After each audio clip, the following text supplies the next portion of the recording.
criteria, gender, education, socioeconomic kind of characteristics, and so on. And in that small space, we introduce a particular way of understanding deliberation, right?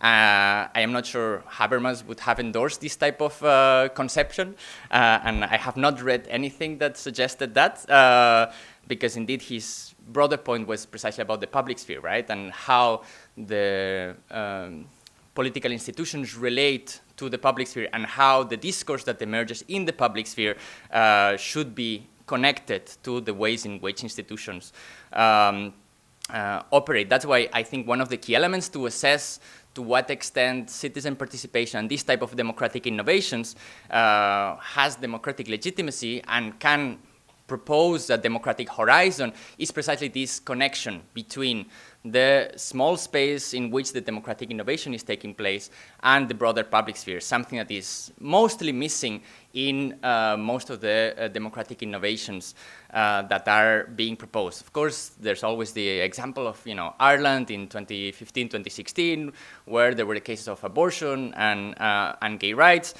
in which there was like a really almost kind of magical situation in which there was a small citizen assembly that had a lot of discussions. They voted, and actually afterwards there was a referendum, and the voting within the assembly sort of matched the result of the referendum. So there was this assumption that it was representative, right? In reality, I don't think that there are a lot of cases like that. In France, of course, there was the Convention Citoyenne pour le Climat that was set up by Macron in 2018 that was, I think, widely publicized and that had a lot of impact in the public sphere. So in that sense, that was something positive, but at the same time, it's something, I think, rather exceptional if we look at the majority of other democratic innovations that are taking place, and certainly of the ones that are taking place at the European level, be it in the Conference on the Future of Europe or the European citizen panels that the Commission organized. Because after the conference ended in 2022, the Commission made a big investment in putting forward more citizen panels of the sort. The innovation of these new panels was that they focused on specific things. So whereas in the Conference on the Future of Europe, they focused on very broad terms, economy or something like that. In the post-conference panels, they selected very specific terms, like food waste or something like that. So my critique a little bit of this type of panels that is specific to the EU because it's the places that I have observed. I have spent way too many weekends in the Commission. They still haven't given me a badge as an employee. But I think it is also applicable to other types of democratic innovations. So broadly, this type of relation between the small space of deliberation and the broader public sphere is generally missing, which is something that I would argue is essential to build and to foster agonistic contestation, to foster debates. It didn't really happen. A key element that is often missing in these spaces, and that was certainly missing at the European level, is the role of intermediary actors. So a lot of the logic with which this type of democratic innovations operates is assuming that the sortition-based citizen panels are representative of broader society. And in doing so, they sort of cut the link with intermediary institutions, for instance, trade unions or political parties or civil society organizations.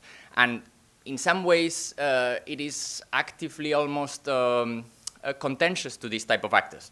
So it operates in a way in which sometimes you can see some of these spaces as being in competition with civil society.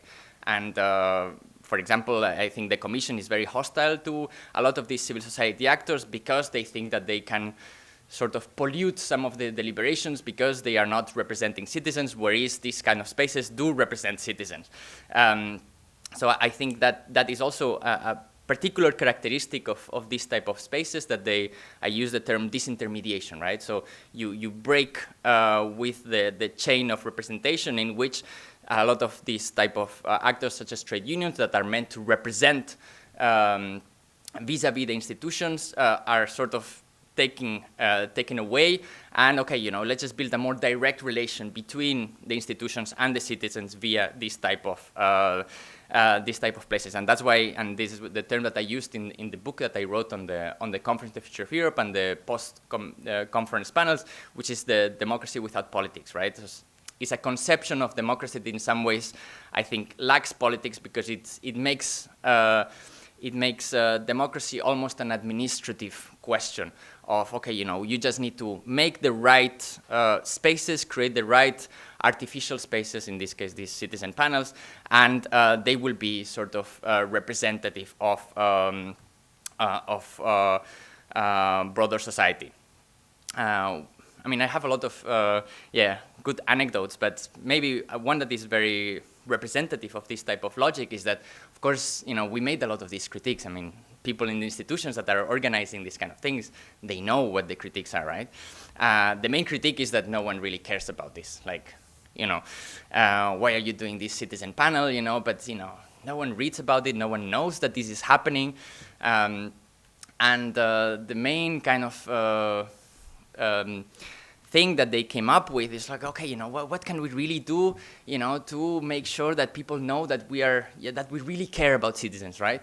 And in some of the citizen panels organized by the Commission, they basically hired a set of influencers to follow the panels and hope that the influencers would sort of create content about the panels and basically make them cool, you know. So in some ways, there is kind of this sense that okay, we are doing the right things, you know, people just don't really know about it, so how can we, you know, encourage them to do that?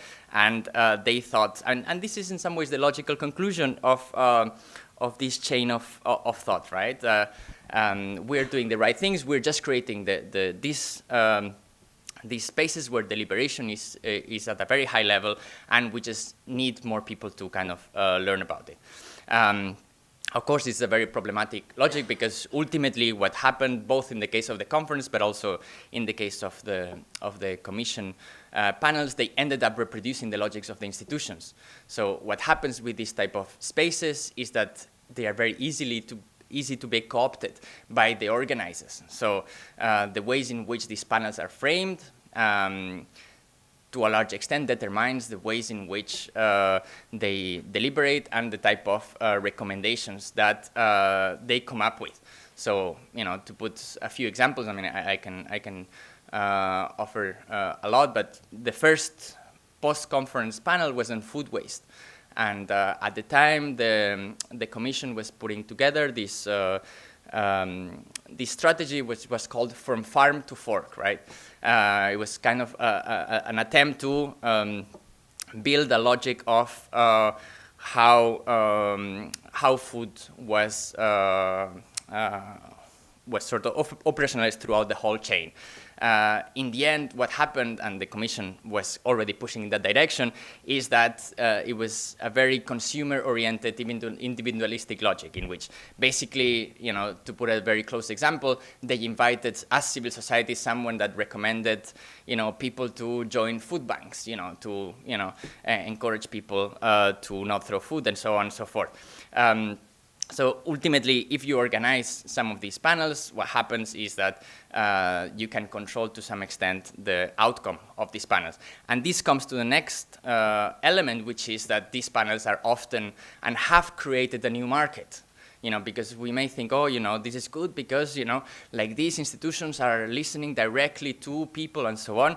And instead of the unions that are, you know, very biased and you know, political parties that are very polarizing and so on, you know, we just listen directly to citizens. But wait for it, because instead, you know, this kind of disintermediation is not an entirely thing, right? It's really a different type of intermediation that is happening, because there has been a new market, the market of basically citizen participation, democratic innovations. So there's a lot of consultancies that have emerged in the field that whose expertise is basically to organize these things. And in this case, for example, the Commission is subcontracting all the work of this type of citizen participation to basically two companies. In this case, Mission Publique and IFOC, that are the ones that are getting most of the contracts in this space. And these type of actors, we can have some, I think, good questions about their democratic legitimacy, because if we talk about the legitimacy or lack of it of some unions, well, what are these actors that are operating in this space have as kind of democratic legitimacy to be the ones that organize these kind of things? So I'm not necessarily hostile to the idea of democratic innovation. I want to make sure that I pass that message across. But I think it is important to understand, what are the logics and what are the mechanisms underpinning it. And this is the creation of this new market is certainly one of them.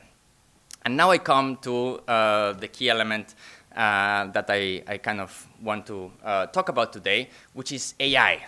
Because what I have described so far is, okay, since mid-2010s until, 2 or 3 years ago, right? Or until now. But I think with the emergence of AI, 2 or 3 years ago, I think some things have changed. And one of the things that has changed is, okay, we have these big tech companies, how do we democratize them, right? So technology emerges as an object of deliberation. And then people in citizen participation say, hey, I have ideas about how to democratize technology. Let's just use citizen participation and democratic innovations to democratize technology. At the same time, and this is the kind of other side of the coin, what we're seeing is that technology is also seen as a way to improve deliberation. So, we have here two dynamics operating in parallel. There's increasing attention for how to democratize technology, but also how do we use technology to improve deliberation and democracy, right?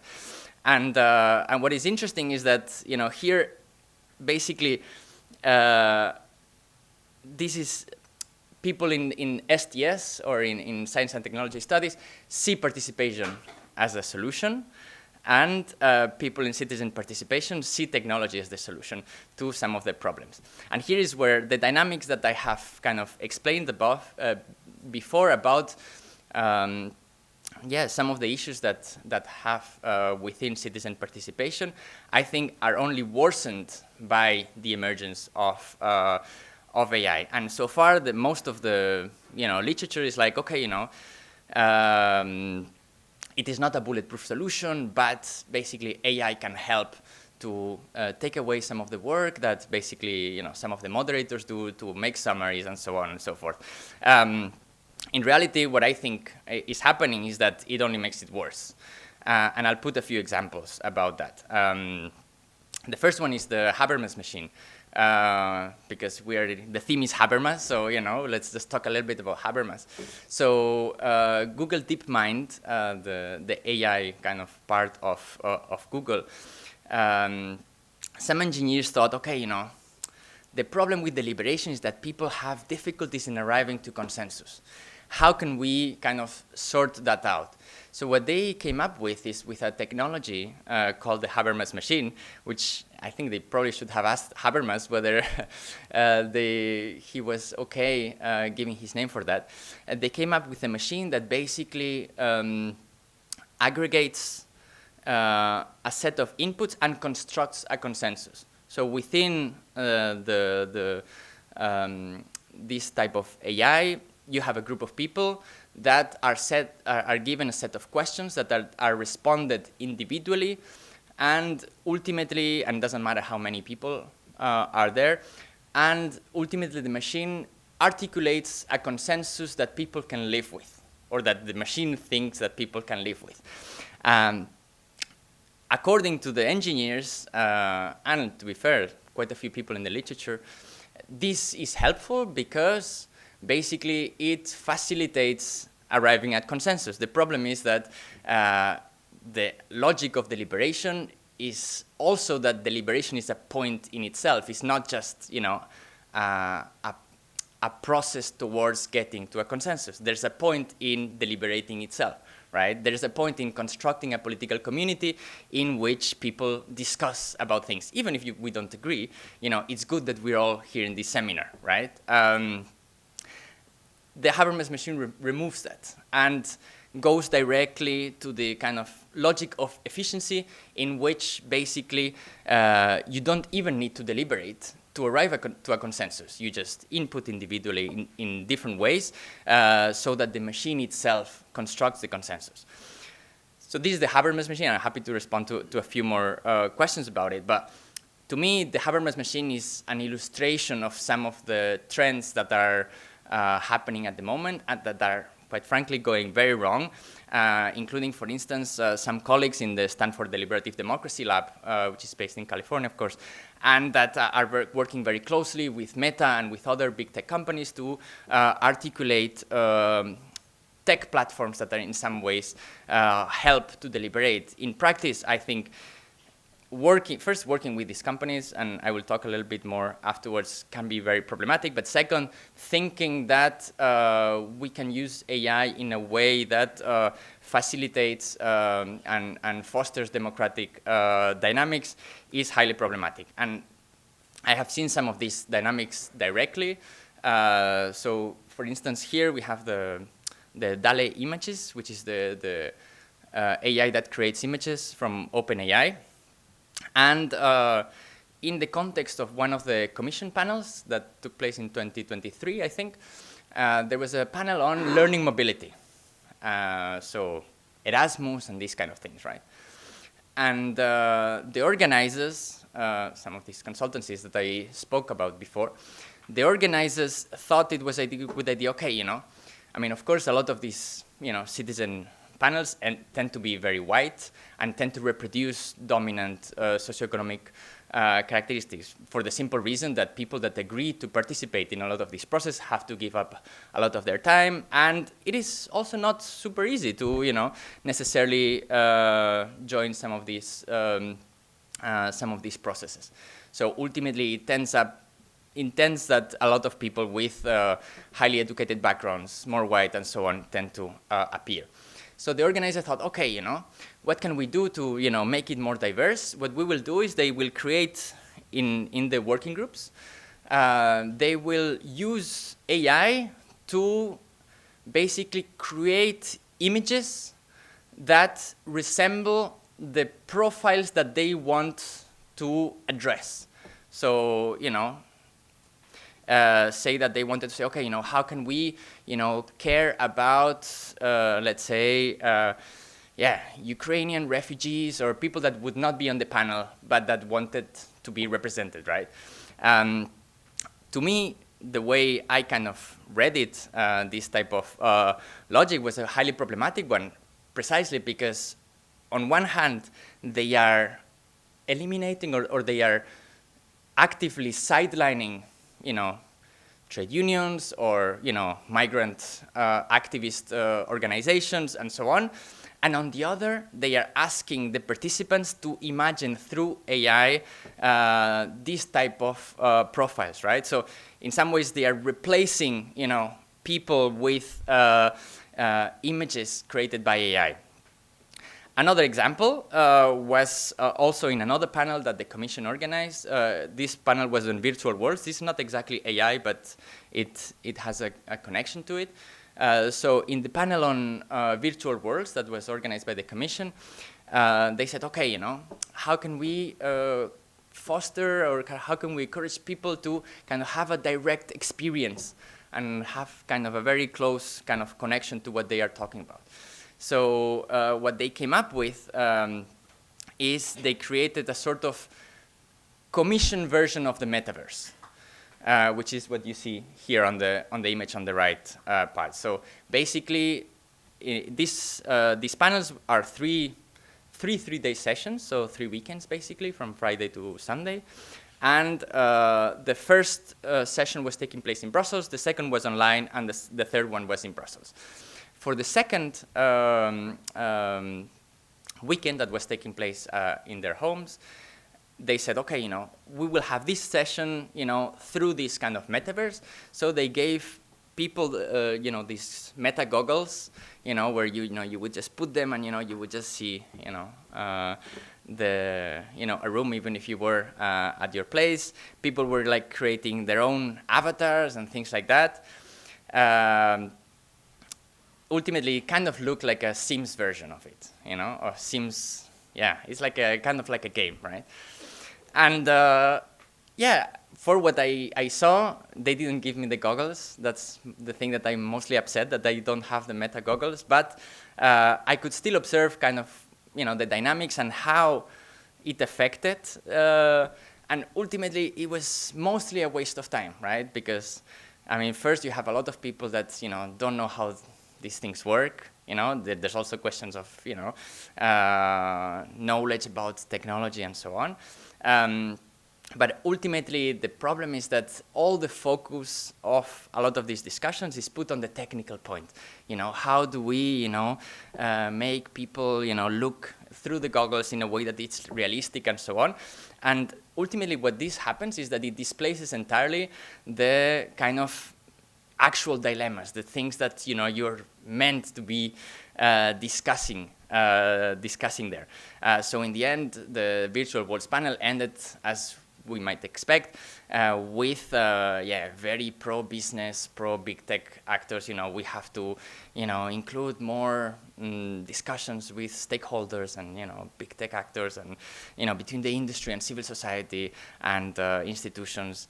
So a very kind of the typical line that you would probably expect as well coming from the Commission. So ultimately, what I'm trying to say about how technology impacts the type of democratic innovation that is happening is that it only reinforces the worst traits of the citizen kind of assemblies or democratic innovation. So it doesn't create them. I'm not saying that the introduction of this type of methods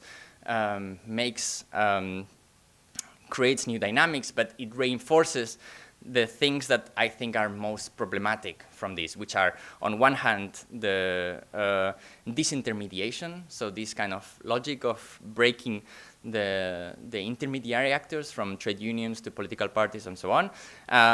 So that's one dimension. The other is the depoliticization of things, because it encourages a much more technical kind of logic that moves away from more political debates and more kind of contestatory ones. And at least in what I have seen, maybe you have also other examples in which there have been some interesting practices of contesting institutions. But what I have seen so far is that, both in citizen assemblies, but also with the introduction of technological tools, it is very difficult for people to contest what institutions are saying, and it ends up being a very easy ride, or too easy ride, to institutions that are organizing this, and indeed to the consultants that are organizing these processes.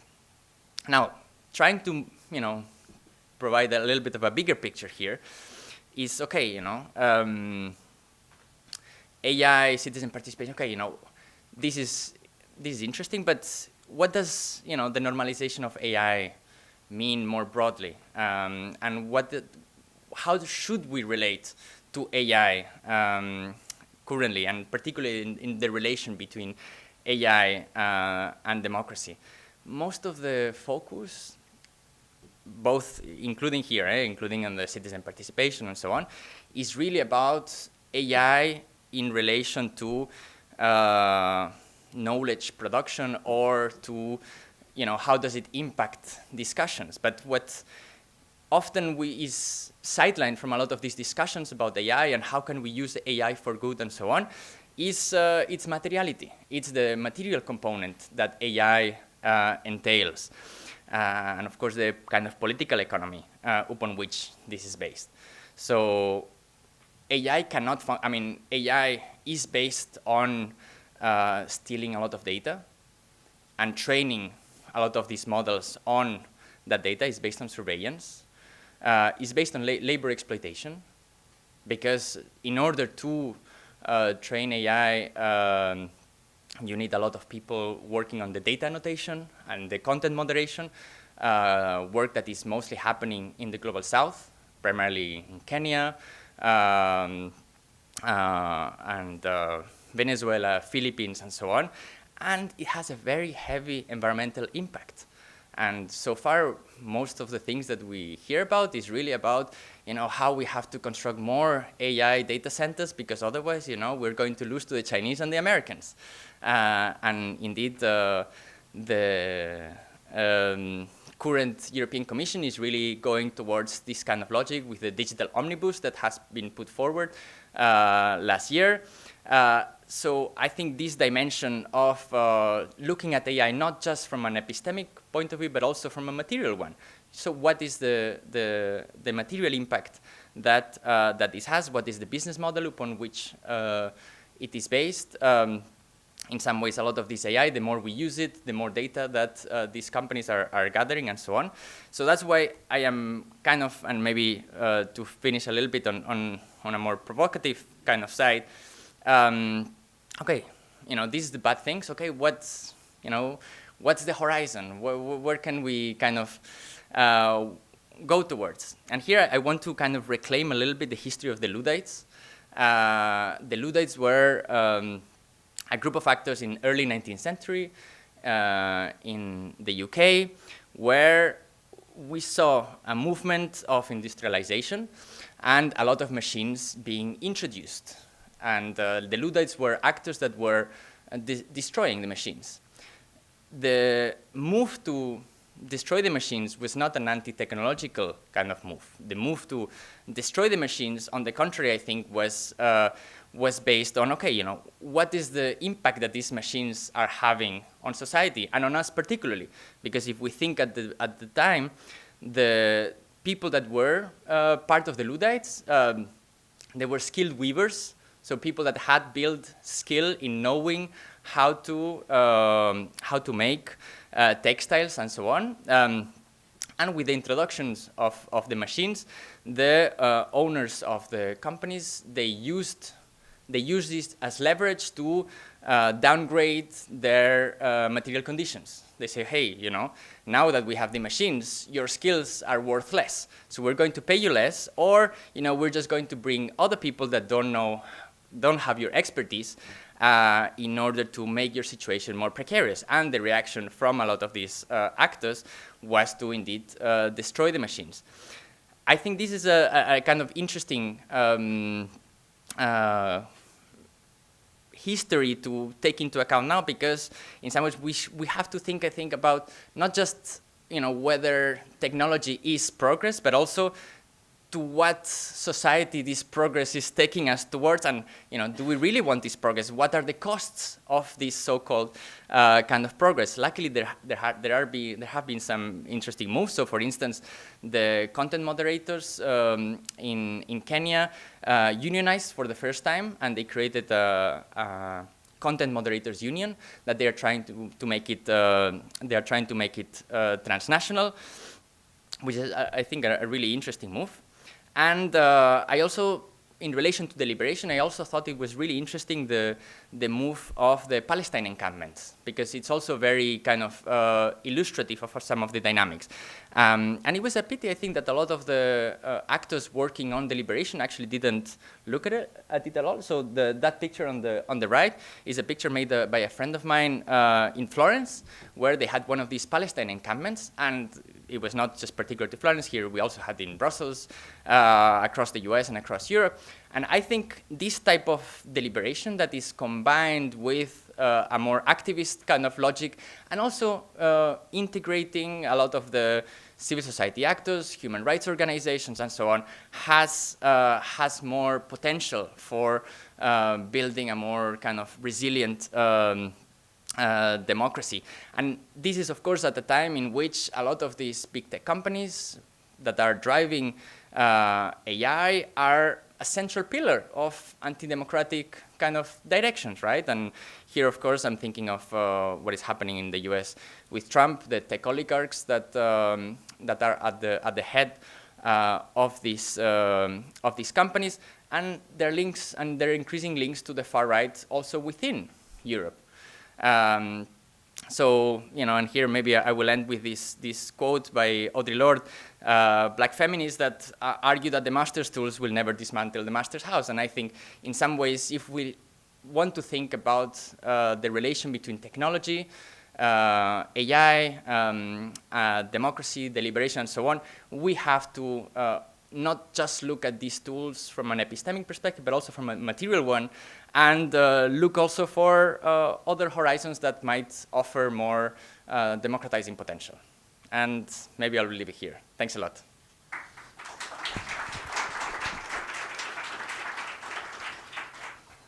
Thank you, Alvaro. It was a fantastic presentation, a lot of food for thought. I think it can create debate as well and discussion. I'm sure in the room there are plenty of questions and comments. So I'm going to circulate the microphone between people.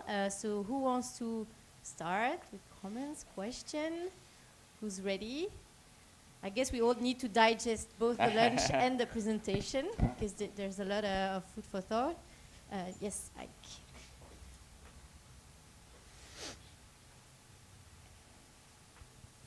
Thank you. My name is Ike Picone. I'm a professor in media and journalism at the VUB. Thank you very much for an interesting presentation. I'm wondering whether there is there a scenario where you could marry democracy with technology in a certain way? I certainly understand the fact that technology is not neutral, and so that aspect is based or is rooted into capitalist logics. But do you think that AI concretely is always or will always be per definition rooted in those logics? Or is there a scenario where if you bring it back to the commons, it could also have some interesting avenues, for example, for deliberative democracy? Yeah, thanks a lot, Ike, for the question. I think technology is necessary for democracy, and the question is what type of technology is contributing to it and which one is not. So I'm definitely not making an anti-technological argument. I think it's an argument against certain types of technology. In the case of AI, I would probably argue that there might be some very specific types of work that AI could do and contribute to. So I could imagine, some very concrete logics with which AI can operate. Okay, you want an AI for doing some sort of accounting, and then you train that AI on that type of, on the data that you give it. I think the type of generative AI that we have at the moment is entirely incompatible with any sort of democratizing potential. Both for the ways in which, the way in which it is built on, mass data extractivism. It is managed by, a handful of companies. I mean, we might want to think about, some commons of AI, but the reality is that the current generative AI models are just corporate ones. And I don't see any, AI that may be competitive from a commons perspective emerging, and I'm not even sure it is desirable at this stage. So yes to technology and democracy. I think there are types of technologies that can be very helpful, but if we look at the current type of AI that we have, I don't know, maybe you can point, to some examples, but I don't see them. I mean, I speak to a lot of the people that are organizing, and okay, they tell me, okay, AI is helpful to, do the moderation. Okay, yeah, but that is just because, you just lack more people to do that. Or no, AI is helpful because it helps to summarize the discussions. I don't know. Maybe this is something that is, can be better done by someone, and you're also just outsourcing to a, to a technology, a task that probably should be done by a person.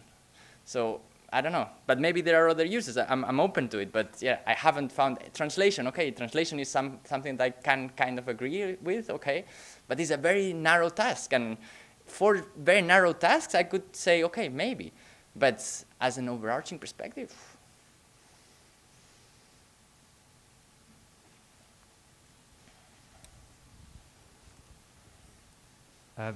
Yes, thank you. Thank you, Alvaro, for the presentation. You are making a strong case against AI, so it's very difficult to push you back on that. And I completely agree with the fact that AI is not neutral and all was just said.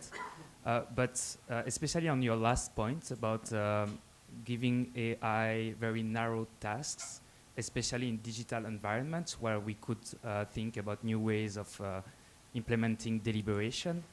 Don't you think that AI could be used to scale up a bit the deliberation design that we can think of, especially for the moderation? If you ask AI just to summarize the discussion, if you ask AI to translate, if you ask AI maybe to moderate a bit, seeing that, well, what you just said is maybe too straightforward for the quality of deliberation, and here it's a very sensitive point to say that, I know.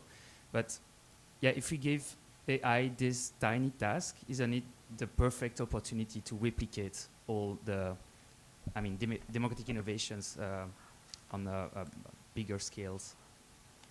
Yeah, thanks, Thomas. I think, I mean, there's a few colleagues that have made this argument. I know Sami McKinney with people in Democracy Next, they had this paper, and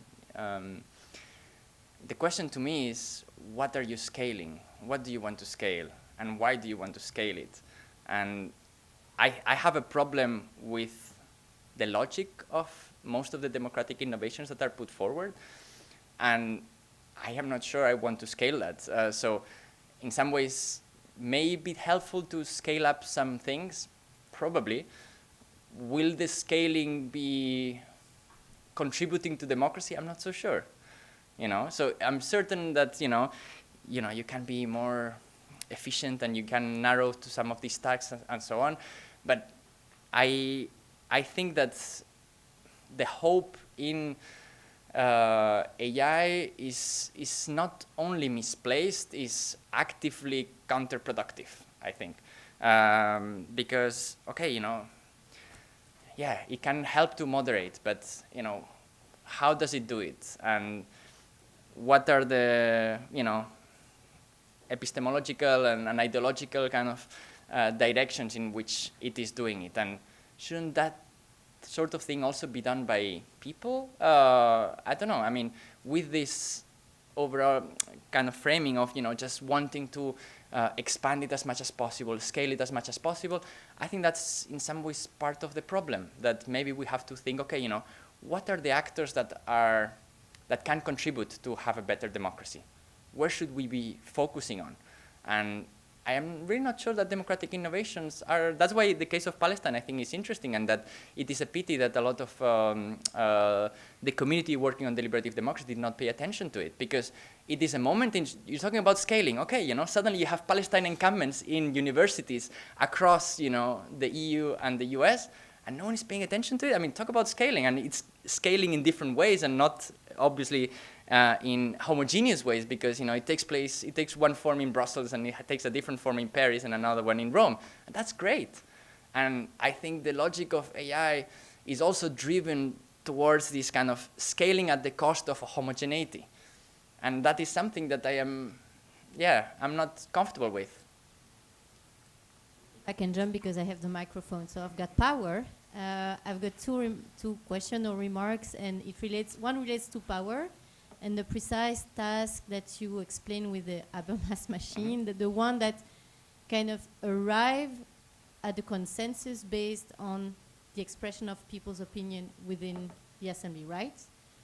So one of the criticism that we can have about deliberation and this kind of deliberation without technology is that it still reproduces inequalities and power relation between those who speak a high language, people who are able to convince others. So I was wondering whether the machine can kind of not erase inequalities, but see, does it allow kind of make some people's voice heard better because the machine consider them as to be equal? You don't have this kind of like people who not impose, but like are able or have the better capacity to convince others that their point of view is better. So I was wondering whether the machine at some point can do that. So that's one question. Or I think it's a question of power. Where is the power? But because then the power is in the machine, right?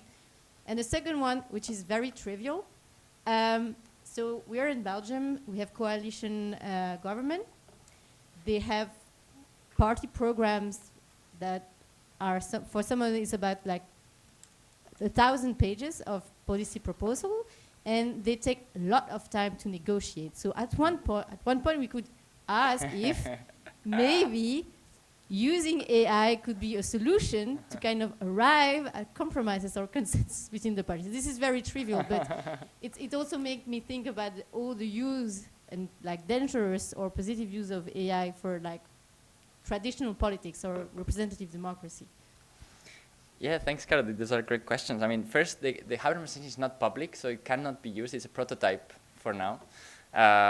So I haven't used it myself. I have only read about it. And Nicolas, he also did some interviews with some of the creators and the engineers behind. But I think what you're describing is a great point in the sense that I think that this type of logic of AI only reproduces those inequalities and makes them even worse in some ways, right? Because if you have people that are supposed to be trained precisely in understanding the sensitivities around power relations, they can be in a room and say, okay, you know, be sensitive to that, and say, okay, you know, maybe there's someone that has not spoken because of X and Y and Z, and they can be attentive to that. In the case of the machine, it's a machine. I mean, I don't know what we are kind of expecting from machine, but that's why the argument that I'm kind of making is not so much that AI is creating new dynamics, it's more like it's reinforcing the worst parts of current dynamics. And in some ways, the Habermas machine is a good example of how, while we're trying to, you know, find kind of a neutral mediator, what we are doing is finding a mechanism that is only reinforcing these kind of inequalities instead of altering them. So, ultimately, that would be a little bit my response. And but I mean, I know it's frustrating, but I mean, I think that thinking that outsourcing some sort of legitimacy to a quote-unquote neutral machine is kind of part of the problem, no? Like, I mean, if it's inefficient and if it doesn't work, well, we have to find collectively better solutions to address that, not just expect that, you know, the solutions are given by a machine, in this case, a machine that is produced and managed by people that have a direct stake in it. Because, of course, a lot of these companies also want their machines to be normalized in society as much as possible. So, I understand how frustrating it can be, but at the same time, I think, you know, deliberation is part of the point. And even if it takes time, I think there is an inherently positive component to talking and trying to find ways. Yes. Okay, so thank you for the thought-provoking presentation. I really think it stimulates debate, so that's great. And so I want to push you a bit. I want to push you a bit more on one of the questions that Caroline asked. I think that if you, and you argued for this in the beginning of the presentation, if you look at deliberation from a systemic perspective, that AI has a lot of, is having a lot of emancipatory potential in some regards, besides the, I think, very valid points you made about the drawbacks. And I'll give you an example to push you a bit on that example. So I know a couple of people who have severe dyslexia, right? And we all know that a lot of deliberation in our society, in the public sphere, it happens through writing. It happens through who has the power to hold a pen, right? Who can, for example, write an opinion piece, even within the workplace, if you think about within workplace deliberation, who can send nice mails, can send convincing mails? Well, a couple of these people, I have real life examples, they can now express themselves in a clear and structured way in their according to their own ideas and their own preferences and defend their own interests better. So is this not an example in which AI can serve also as an emancipatory tool for deliberation in the written words? That's my challenge for you. Yeah, thanks a lot for the question. I might get into a difficult space here because I have no expertise on dyslexia, and I'm sure that AI might be helpful in, helping people to make better the arguments. My problem with it, and I had this exact discussion with a colleague that was saying, well, shouldn't we use AI because in academic context, it helps us better to write in English. And, because, I'm, native Spanish or native French, it's not so easy to adapt, to the standards of English, in academic journals and so on and so forth. And I'm very skeptical about this for the simple reason that AI also entails, to some extent, de-skilling. So the more that you use AI, the less that you will be able to, learn to do some tasks in the future. If I start, academically writing books and articles with the help of AI, in 2 years' time, I will not be able to write on my own. So and that's why I might be getting into a bit of a problem because I don't know the specific context of dyslexia and so on. But I think we should be looking for ways to ensure that our learning processes and our own skills are enhanced by ourselves. And AI is simply a kind of artificial help that may be helpful in the very short term, but on the long term, I have much more doubts. Thanks. Thank you. I would like to take the discussion a step further from the tools and the mechanisms, which, as you said, are already there for a couple of years now, and AI is just an instrument in the end as part of a bigger exercise that the European institutions are having to engage citizens more, to produce more responsive policy making, and so on and so forth.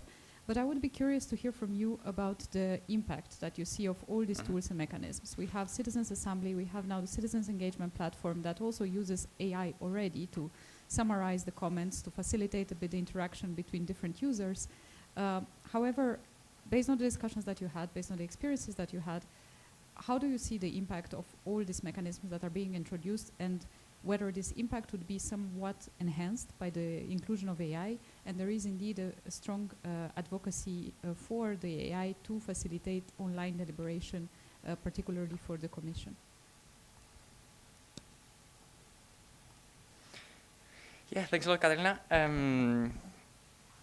I think ultimately the logic with which AI is deployed is indeed how can we make it easier for people to participate and so on. And of course I want more people to participate, but at the same time I am also cautious about the ways in which people participate, because participation in itself is not necessarily a positive thing, in the sense that it depends on how meaningful that participation is. It depends on the context of that participation. And what I'm seeing is that, yes, it is in some ways making it easier because, you can generate, content and so on. But at the same time, I think it is making it less meaningful, if that makes sense, in the sense that you have to think less when you're participating. And to me, the most important dimension is that this is really, especially in the case of participation, is really oriented to the individual. It's really oriented towards how can we make citizens participate. It's not oriented towards, okay, how can we enhance the voice of unions? How can we enhance the voice of environmental activists that are campaigning on this or that? And I think there is a trade-off there, and there is a competition, and I think most of the times the Commission in particular is really going towards a very individualized conception of participation, in which the agent that participates is the individual, not collective actors, not unions. Is yeah, it's really the individual, and AI is being very helpful for that, because AI can help you to write text and can help you to participate in a way that is, yeah, it takes less time. Hi, Thank you for the presentation. It was really interesting. I also, like Nina, also would like to push on a couple of things. And one is that, so you start from the assumption, and I think we can all agree that AI is not neutral, but it's not that the technologies, I mean, a technology is a technology, is that who is developing it is not neutral. So I wonder whether the focus of the problem is not the tech, you raise some problems on the technology per se, you just did now, but to me, I wonder whether politically the big problem is in the fact that it's not neutral. And then for the technology per se, on the last two things that you said, right, you make two problems out of this. One is the individualization, and one is the fact that it's going to make us basically intellectually lazy. And so I am surrounded in my faculty by people who study technology, and the thing that they always remind us is that with each single individual technology, we add this. We add it with calculators, so we won't be able to do maths just using our hands. We add it with the internet. Oh, I mean, my mom was really worried I would not be able to read an encyclopedia again, right? And I even remember that when I started to study statistics, they made us do regression by hands, which was utter useless. I'm really happy I have Stata now, right? And I can do a very fast regression with my very advanced technology. So I actually wonder whether how you think that AI is different in this sense. And for the individualization thing, I completely understand where you're going, but there is a concept in political science that we call political efficacy.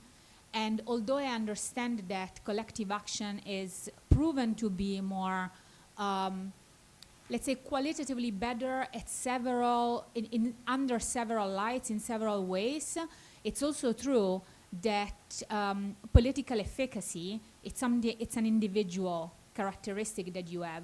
And the fact that you can give this input maybe can have a positive impact on how you feel that you are have an efficacy towards the institution, not having to join, for example, an organization. So it's true that it's, let's say, cheap participation, but it could improve political efficacy, that we know that also improves trust in institution, improves turnout to vote. So these are my three questions. I'm sorry I was too long. No, thanks a lot, Luana. Yeah, I appreciate all the questions. Maybe starting with the last one.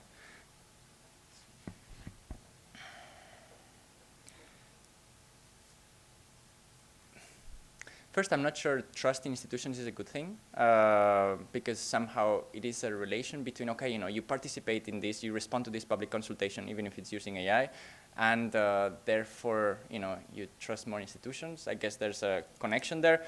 I am not sure trust in institutions is a good thing. It depends what institutions are doing. I think mistrust in institutions is a very healthy sign of democracies, of having critical people that are questioning the legitimacy of certain institutions and certain policies. And that's why I think that the ways in which we should think about is how to respond collectively to things. And I am, of course, an individual, and I think we all have our own individual ways of thinking, but political problems are never individual ones. And that's why I am a firm believer in collective actors. Me as a worker, as an individual worker, I have very limited power. Me as part of a broader union that represents millions of workers, yeah, I think I have more power. So I think a lot of this type of participation, it is not only cheap, it's actively delegitimizing the logic of collective action, because, and the Commission is using it precisely in this way, we consulted citizens, and yeah, but maybe you shouldn't necessarily consult citizens in this way, but rather actually engage more clearly with some of the unions that have long-standing demands about workers' rights, about environmental protection, and so on and so forth. So yeah, I think if we move towards this kind of logic of, you know, political efficacy conceived in very individual terms, I am not sure what emancipatory potential can we kind of find, or at least I don't find one. And maybe to respond as well to, is AI different to, you know, calculators and so on? I think it is fundamentally different. I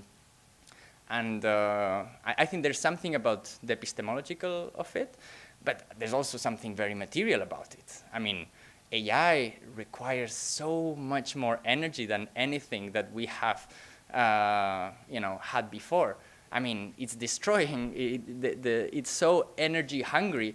Now they have to build tons and tons of data centers only for the sole purpose of powering a technology that I'm not sure to what extent it helps us too much in building a better democracy. So I think the materiality of it is massively different. And I think there is also something about the epistemological dimension, particularly in terms of the descaling. But I think we're closing. Yeah, I'll just finish there. Thanks. Yeah, you can have a final word. There are still some questions, I'm sure.